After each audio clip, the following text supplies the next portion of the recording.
Let's talk about everything I wrote in 2022. 2022 as a year was kind of rough for me personally. So I was surprised to see how much I managed to accomplish with writing amidst sort of a chaotic year. Spoiler alert, this has been my most successful writing year in years. I've been doing this type of video since 2019, so check out all of the other iterations. I wrote 2 things in January. So first I wrote a poem called Homecoming Under a Wing Becomes the Woman of Us in 3 parts, which is a really long title. I've actually revised this poem to just be called Homecoming because I deleted the under a wing and the becomes a woman of us part. This is a poem I wrote for a class and it explores identity, lineage, indigeneity. And the next thing I wrote was for a poetry workshop. It is a poem called Pick. That poem is actually about dermatillomania, which if you didn't know, I have dermatillomania and I've never written about it and I wanted to write about it. So February, I wrote 2 things. First, I wrote a poem called On the Internet, My Great-Great-Grandmother's Language, which you can actually read on CBC because this poem was a part of a 2-poem collection that was shortlisted for the CBC Poetry Prize. I also wrote an essay called The Light Lingers, which is creative nonfiction. I am not a CNF writer, but I had to write a CNF essay for a class. I will probably do nothing with it, honestly, because it's not very good because I'm not a good CNF writer. So March. So the first thing I wrote was a poem called The Woman Assessing Me for Autism Spectrum Disorder Asks Me to Describe a Book of Frogs,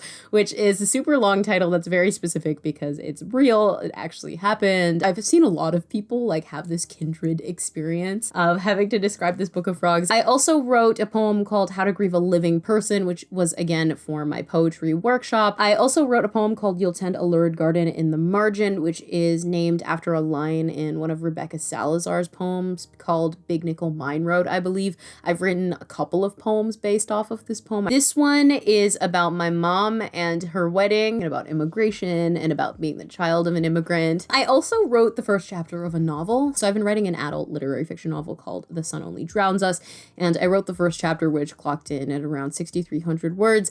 A bit of that I had already written in about 2020. Finally, I wrote another essay, which was again for this particular class called In the Chest, the Face of Your People. I am not a CNF person. This is again probably not going to see the light of day. April, I didn't write anything in particular, and I also didn't write anything in particular in May. That's not including works that I'm currently still writing, which I'll get to at the end because I was drafting a novel at that time. In June, I wrote Feeding Habits, which is my novel that I was working on since 2020. I wrote a couple of chapters for Feeding Habits in June. So I wrote chapter 7, which is called Weeping Statue. This was a rewrite, and the entire rewrite clocked in at about 10,000 words for that chapter. It's a very long chapter. I also rewrote chapter 10, which is called Something Held, and this was about 3,000 words. So these rewrites were from the ground up, really none of the content from the originals. In July, I wrote one thing. It was a short story, and that was about 2,300 words. It is literally the only short story I wrote this year. August, I didn't write anything in particular, except for my novels, which I'll get to. September, I wrote one poem. It's actually a sonnet because I was taking a poetry class where I had to write formal poetry, and it's called There's a Brown Girl in the Room, which is sort of based off of the Caribbean song and the nursery rhyme. Brown Girl in the Ring. If you're Caribbean, you have probably heard this a million times. This is something my mom used to sing to me all the time, and obviously I've heard the song as well. October, I wrote another poem for this class, which was another form poem. This was a sestina called Our Separate Deaths. I love this poem. It's fantastic. It is very long. It's almost 500 words long. November, I wrote a prose poem called My Past Bodies Walk Into a Room. It's a little freaky poem. It could almost be flash fiction. I also wrote another poem called You Speak So Well, which is a golden shovel and based off of some of the YouTube comments I get where people are always amazed at how well I speak, which, you know, sometimes I think it's well-intentioned, but it can be a bit of a microaggression. So I kind of wanted to write about that experience and colonization and language and what it means to speak a colonizer's language so well, you know? I also wrote another poem called Abundant Mouth. Now, I actually didn't technically write this one because it's a cento, and if you don't know what a cento is, cento uses the lines of other people's poems.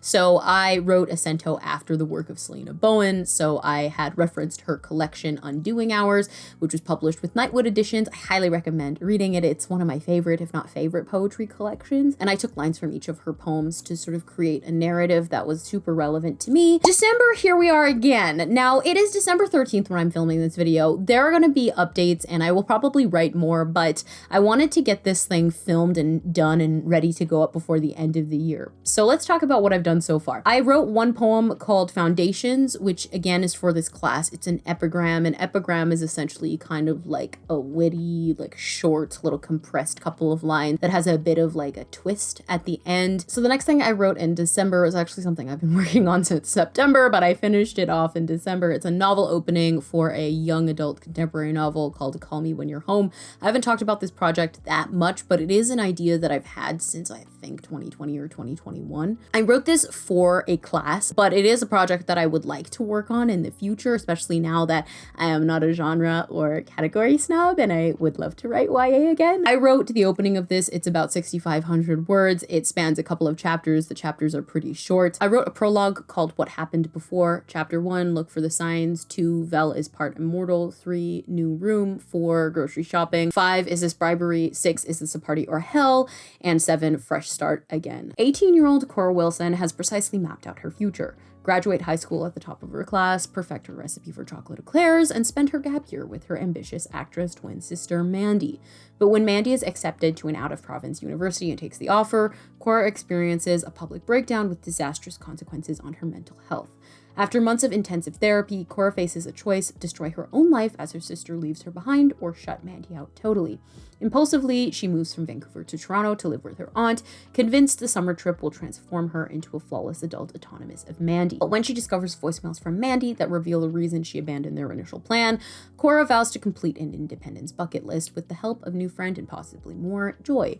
Determined to solidify her independence, Cora sets out to rid herself from her successful sister's shadow, but shutting Mandy out in order to gain a sense of self-identity might make her lose more than she's bargained for. And in my query that I wrote for this class, Call Me When You're Home is a standalone YA contemporary that'll appeal to fans of Nina LaCour and Netflix's Never Have I Ever, which is definitely the vibe I am going for. So this is a twin story, which is fun because, as you might know from the video I posted with her in October, I am an identical twin. This story is really personal and close to my heart because it deals with a lot of emotions that are very similar to me. It's actually been very hard to write this book because I'm like, this is me, even though I never think that the character is me. It's just like, this is me. I can't separate myself. So I have a lot of updates for what I've been currently writing. I wrote a bit of another novel opening for my book called Houses with Teeth. It's 1,400 words. I did this in about May. Houses with Teeth is a project that has literally started over for like 5 times. Houses with Teeth, funnily, was supposed to be book 7 of the Fostered series. It was supposed to be part of the main series, and I have divorced it a lot from the series and the characters itself, but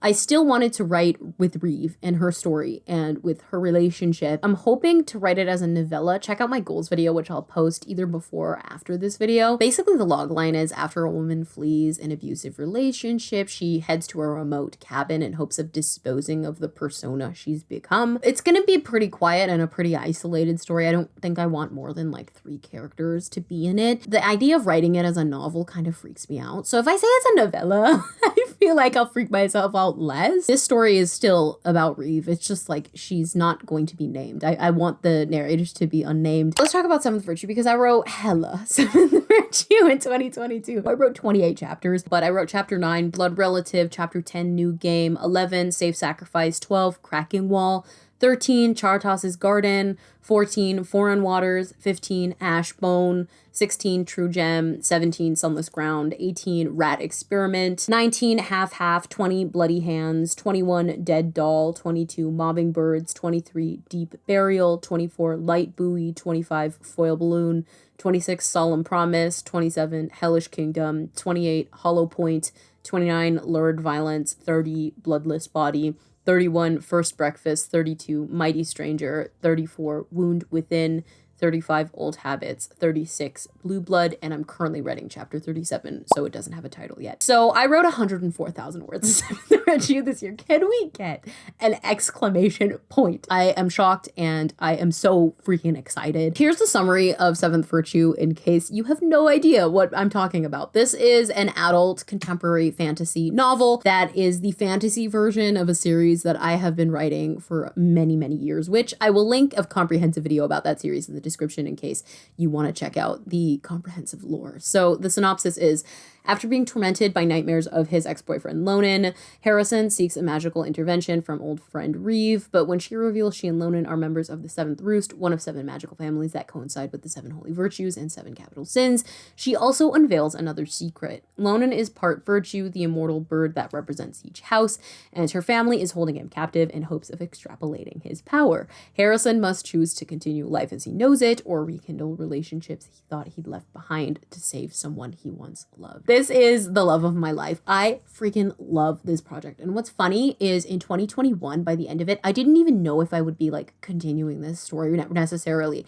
I started it in May of 2021 and I was like, I'll just write like a little bit of it. I don't think like I'm gonna write the whole book. Girl, I already have an entire sequel planned. I love this book. The book is at about 155,000 words. So let's talk about magazines and acceptances and publications and stuff. So in terms of submissions, I had a very low submission year.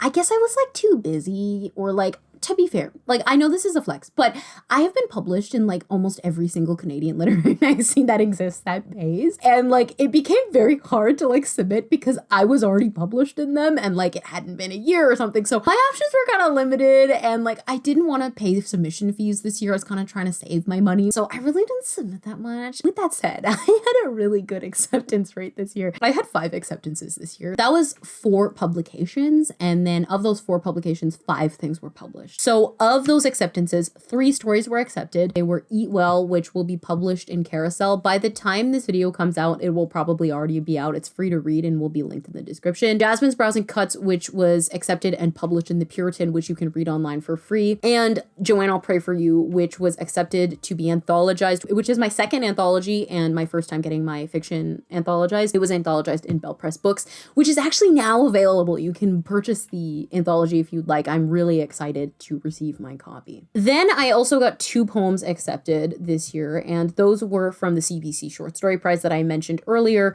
So that was Death of a Language and On the Internet, My Great-Great-Grandmother's Language, which you can read online for free. Like I said, they will be linked in the description. The other acceptance was a mentorship. So I was accepted into the Writers Union of Canada's BIPOC Writers Connect mentorship program, which I think happened in October. I got 17 rejections. I withdrew a piece once, and one magazine has not responded yet. So I had 7 second tier or personalized rejections out of the 17 rejections I had, which is pretty cool. So that means I had an approximately 21% acceptance rate according to the calculator I used online. If you are a math person and you're laughing at me right now, I could be wrong. So that's up like 13.6% from last year, which again, I could be wrong about, but that's what the calculator told me. I think I got lucky this year. There's a lot of luck involved in publishing, and I feel like I got pretty lucky because I barely submitted, but I think I had a really good outcome. So awards, I had a lot of award nominations in 2022. I was nominated twice for push carts. So one for Joanne, I'll Pray For You, which is out now,